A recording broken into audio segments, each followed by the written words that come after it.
¿Qué tal, amables amigos? Estamos continuando con el estudio de la profecía del capítulo 2 del profeta Daniel. Ya hemos visto el cumplimiento profético histórico cuando Daniel le explicaba al rey, desde la cabeza de oro que era Babilonia, los pechos y los brazos de plata iba a ser el imperio que le iba a suceder, los medos y persas, el bronce, el imperio de Grecia, que duró del 331 al 168 a.C., y entonces iba a aparecer la gran férula de hierro, Roma, como le indicaba la profecía, en las piernas de hierro. Y entonces Roma duró desde el año 168 a.C. hasta el 476 de nuestra era. ¿Y cómo cayó Roma? Volvamos a leer el texto del versículo 41. Y lo que viste de los pies y los dedos en parte de barro cocido de alfarero y en parte de hierro, será un reino dividido, mas habrá en él algo de la fuerza del hierro, así como viste hierro mezclado con barro cocido. La historia corrobora cómo es que cayó el gran imperio de Roma a través de las hordas bárbaras que dividieron. Y exactamente como lo indican los 10 deditos de los dos pies de la estatua, fueron exactamente 10 hordas bárbaras que dividieron Roma. Vamos a recordarla históricamente, ahí están en las pantallas cada una de ellas. Por ejemplo, los alamanes del año 213 al 368, ¿verdad?, fueron la invasión de ellos, que finalmente correspondería a Austria y Alemania.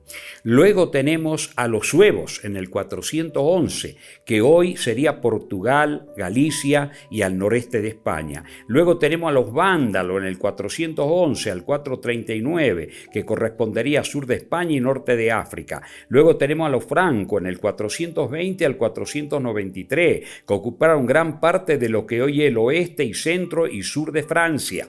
Luego vinieron los burgundios, año 443, hoy Suiza y parte del este de Francia. También los visigodos en el 466 al 488, hoy sería España. También un poquito antes fueron los anglosajones en el 450, que correspondería a Inglaterra y el país de Gales. Los ostrogodos en el 454, parte de Austria y Grecia. El número 9, los gérulos, el 476, que correspondería a Italia, y los lombardos, el 395 al 408, que correspondería a Normandía y al norte de Italia. Ahí tenemos, mis amigos, a las 10 hordas bárbaras que dividieron el imperio de Roma, exactamente como lo indicaba la profecía. Ahora, mis amigos, dice en parte sería fuerte y en parte sería frágil. O sea, si ustedes notan, belicosamente hablando, porque estos son reinos políticos nada más, está hablando de cómo iban a quedar formados. Si vemos la historia, tenemos, por ejemplo, una España que siempre participó en las guerras fuerte, pero tenemos un Portugal que no va cuando hay grandes guerras, no se une. Quizás se unirá en espíritu, pero no en las armas, me refiero. Por ejemplo, tenemos un Francia que fue fuerte también belicosamente, pero tenemos un Suiza también débil, ¿verdad? Tenemos una Inglaterra fuerte, pero tenemos un Yugoslavia, un Lombardía, todo que no tuvieron esa fortaleza belicosa. Ahora miren, mis amigos, hubo intentos de unir a un séptimo imperio mundial. Cuando digo séptimo es porque si tomamos la historia, el primer imperio mundial que hubo fue Egipto, después fue Asiria, después vino Babilonia, el tercero, el cuarto Medo-Persia, el quinto Grecia y Roma el sexto. Pero de acuerdo a la profecía no se iba a levantar ya un próximo imperio. El próximo reino será el reino eterno de nuestro Señor Jesucristo. Pero ¿cuántos intentos hubo de unificar a Europa? Ahí tenemos en la pantalla también, el primero fue Carlomagno en el 742 al 814, luego vino Carlos V en el 1500 al 1551, tenemos a Luis XIV, 1643 a 1715, tenemos a don Napoleón Bonaparte, 1769 a 1821, tenemos al Kaiser Guillermo I en ocasión de la Primera Guerra Mundial y a don Adolfo Hitler en ocasión de la Segunda Guerra Mundial. Todo esto fueron intentos de unificar Europa, pero no se unieron. Como el hierro no se mezcla con el barro, la profecía es clara, no se llegaron a unir. Pero hay una parte muy importante acá también en la profecía. Por ejemplo, el versículo 43, siempre del capítulo 2 de Daniel. Así como viste el hierro mezclado con barro, se mezclarán por medio de alianzas humanas, pero no se unirán el uno con el otro, como el hierro no se mezcla con el barro. Qué interesante. Saben que en el siglo XIX y la primera parte del siglo XX, la reina Victoria I con el rey Cristian I de Dinamarca fueron llamados los abuelos de Europa. ¿Por qué razón? Porque entre las distintas casas reinantes se comenzaron a unir entre ellos para lograr ese objetivo. Miren, yo quiero leerles un libro, Certeza de un futuro mejor, de don Víctor E. Ampuero Mata, profesor de Pedagogía de la Facultad de Filosofía y Letras en la Universidad de Buenos Aires. En la página 127 de este libro, miren lo que este hombre habla sobre los intentos de los distintos casamientos que hubo entre las casas reinantes. No vamos a leerlo todo porque es largo, pero le voy a leer unas partes vitales. Dice, aún la historia reciente nos confirma.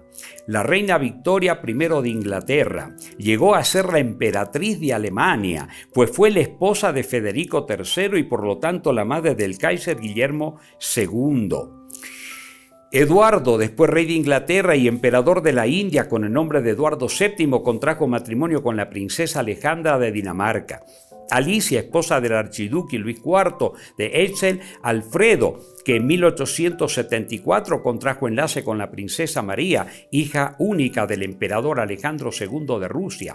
Elena, casada con el duque Christian, ¿verdad? Y menciona ahí su nombre, Schleswig-Holstein-Sonder. Luisa, casada con el marqués de Lorena, y así sigue hablando, pero voy a ir a la parte final de lo que él va explicando. De manera que antes de que estallara la conflagración de 1914, la Primera Guerra Mundial, Guillermo II de Alemania, Jorge V de Inglaterra, Nicolás II de Rusia eran primos entre sí. Para completar el panorama europeo, recordemos que los tres eran sobrinos de Victoria Eugenia, esposa del rey de España. Fernando, rey de Rumania, era hijo del príncipe Leopoldo, ¿verdad? Y por matrimonio se unió con María de Sajonia y así sigue hablando, mis amigos queridos. ¿Qué tal lo que decía la profecía? Se mezclarán por medio de alianzas humanas. En algunas traducciones dice por medio de casamiento, pero no se unirán el uno con el otro. Tal lo decía la profecía. Ahora, ¿cómo termina Daniel allá en el 604 a.C. hablando qué va a pasar en el futuro? Miren lo que dice el versículo 44 en adelante. Y en los días de estos reyes, el Dios del cielo levantará un reino que no será jamás destruido, ni será reino dejado a otro pueblo. Desmenuzará y consumirá todos estos reinos, pero él permanecerá para siempre. De la manera que viste que del monte fue cortada una piedra, no con mano, la cual desmenuzó el hierro, el bronce, el barro, la plata y el oro. El gran Dios ha mostrado al rey lo que ha de acontecer en lo porvenir, y el sueño es verdadero y fiel su interpretación. Entonces rey Nabucodonosor se postró sobre su rostro y se humilló ante Daniel y mandó que le ofrecieran presente e incienso. Qué tremendo, mis amigos. Fíjense en Daniel, en los días de estos reyes, sin especificar día u hora. Algunos dicen, claro, pero Jesús dijo el día y la hora, nadie sabe de su reino. Correcto, pero las profecías nos muestran el tiempo histórico, cuando esto va a ocurrir, y ya estamos viviendo, ya han pasado todos los imperios, ya en los días de estos reyes, sin especificar mayores datos, el Dios del cielo. Cuando se estudian las profecías con relación a las señales precursoras de la venida de Jesús, se ven todos los detalles de lo que está viviendo el mundo ahora, guerras, rumores de guerra, pestes, hambres, corrupción y todo lo que está ocurriendo. Pero que nos interesa acá aclarar esa piedra. En toda la Biblia, mis amigos, desde los libros escritos por Moisés, ustedes van a ver que siempre Jehová, Dios o Jesús, en este caso que tiene el mismo nombre que el Padre, ¿verdad? Porque Él es el ser eterno conjuntamente con su Padre, es la roca, es la piedra, es la roca, es la piedra. Qué tremendo que es cuando se ha leído un texto bíblico y la iglesia que ha llenado el mundo de una información falsa Tristemente asomó ese texto bíblico en forma torcida. Lo vamos a leer primeramente para explicar acerca de esta piedra. Primeramente vamos a ir al Evangelio de Mateo, el capítulo 16 del Evangelio de Mateo. Allí nosotros tenemos el texto bíblico que es totalmente mal empleado y que la mayor cantidad del mundo está confundido. Dice, y yo también te digo, Jesús le está hablando a los apóstoles, y cuando Pedro dijo, tú eres el Cristo, el Hijo del Dios viviente, entonces Jesús le dice, y yo también te digo que tú eres Pedro, y sobre esta roca edificaré mi iglesia, y las puertas del Hades no prevalecerán contra ella. ¿Qué quiso decir el Señor Jesús acá? La palabra Pedro, cuando se estudia correctamente, ¿verdad?, en el griego, acá mismo en las Escrituras clara, Petros significa un guijarro o una piedra pequeña. Pero cuando dice sobre esta roca, es Petra, roca sólida, firme. Jesús le dijo, tú eres Pedro, y sobre esta roca que soy yo, edificaré la iglesia. No es Pedro sobre el cual está edificada la iglesia, de donde viene la sucesión papal. ¿Quién creen ustedes que puede explicar mejor este texto bíblico? Cualquier teólogo moderno, el mismo apóstol Pedro que habló con Jesús. Le preguntemos a Pedro, a ver Pedro, ¿eres tú la piedra? En el primer discurso del apóstol Pedro, ahí en Hechos de los Apóstoles, cuando fue derramado el Espíritu Santo sobre los primeros apóstoles para que ellos dirigieran el mensaje de misericordia, fíjense en lo que dice Pedro allí, cuando es confrontado por el tribunal humano porque habían hecho un milagro a un hombre ciego, a un hombre paralítico de nacimiento, y ellos le dijeron en el nombre de Jesús, levántate y anda. Fíjense en el capítulo 4, desde el verso 8, lo que dice Pedro. Entonces Pedro, lleno del Espíritu Santo, le dijo, gobernantes y pueblo anciano de Israel, puesto que hoy se nos interroga acerca del beneficio hecho a un hombre enfermo, de qué manera éste haya sido sanado, sea notorio a todos vosotros y a todo el pueblo de Israel, que en el nombre de Jesucristo de Nazaret, a quien vosotros crucificaste y en quien Dios resucitó de los muertos, por él este hombre está en vuestra presencia sano.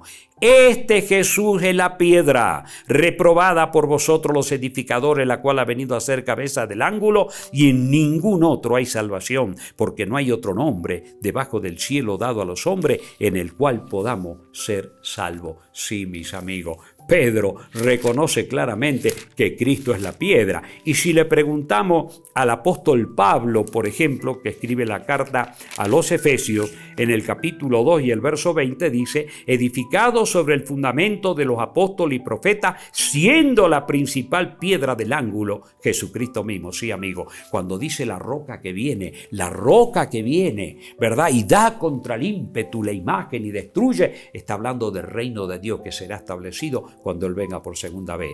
Para terminar esta parte ya, la profecía en sí, vamos a pedirle al Señor Jesucristo que Él por favor nos explique sobre esta piedra. Fíjense en que el Señor Jesús, allí en Daniel, cuando dice, cuando llega la piedra, desmenuza todo estos reinos. Serán como tamo de la era del verano, un polvito que se lo llevó el viento sin de que ellos dieran rastro alguno. El acto de desmenuzar es el acto de destruir. Ahora, ¿qué dice el Señor Jesucristo cuando le habla a los judíos que iban a dejar ya de ser el pueblo escogido para dar el mensaje final? Iba a quedar la iglesia cristiana que él organizaba. Dice allí en el capítulo 21 de Mateo, del verso 42, Jesús le dijo, ¿nunca leíste en la Escritura? La piedra que desecharon los edificadores ha venido a ser cabeza del ángulo. El Señor ha hecho esto y es cosa maravillosa a nuestros ojos. Por tanto os digo que el reino de Dios será quitado de vosotros y será dado a gente que produzca los frutos de él. Ahora el verso 44, ya para ver una lección profunda en esta profecía. Dice, y el que cayere sobre esta piedra será quebrantado, y sobre quien ella cayere le desmenuza. Mira, Jesús está usando la frase de Daniel, la piedra viene y desmenuza todo tu reino, termina con ello. Pero acá hay dos cosas importantes. Dice, el que caiga sobre esta piedra será quebrantado, pero sobre quien la piedra caiga lo desmenuza. ¿Cuál es la diferencia, amigo? Si tú y yo reconocemos que Jesús es nuestro Salvador, reconocemos que Él murió por nosotros y nosotros caemos ante Él de humillado, nuestro yo egoísta será quebrantado. En otras partes, Jeremías escribe, no es mi palabra como martillo que quebranta la piedra, claro, con la palabra de Dios es quebrantado nuestro yo egoísta, pero si no reconocemos a Jesús como Salvador, si no nos alistamos para su pronto regreso, tal como le explica la profecía, cuando Él venga en gloria y majestad, tristemente serán desmenuzados y se perderán los que rechazaron la misericordia eterna de Dios manifestado en la persona de Jesús. Que Dios te bendiga. Al repasar esta profecía comprenderás que la historia está ya casi cumplida y lo que aguardamos es la venida del Señor en gloria y majestad. Que Dios te bendiga. Quiero terminar con una plegaria. Querido Padre, qué hermoso que nos has explicado a través del profeta Daniel la historia desenvuelta antes de tiempo, 2600 años antes que se cumpla todo esto. Mi Dios querido, gracias por todo esto. Ayúdanos a confiar plenamente en tu voluntad y a prepararnos para el retorno de Jesús. Te lo rogamos en su nombre. Amén. Amén. Dios te bendiga.